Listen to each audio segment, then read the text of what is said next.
भाई जल्दी जल्दी चलिए, नहीं जिलेबी खत्म हो जाएगा, जल्दी जल्दी। हम लोग भी जिलेबी लेने जा रहे हैं, जैसा कि आप लोग देख रहे हैं।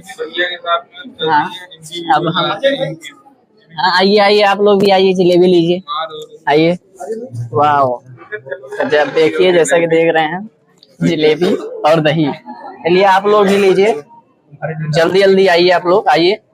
देखिए हम लोग जिलेबी और दही लेके आ गए हैं, और हम लोग एक साथ बैठ के खाने वाले हैं जिलेबी को, और सब लोग जिलेबी एक साथ रखेंगे।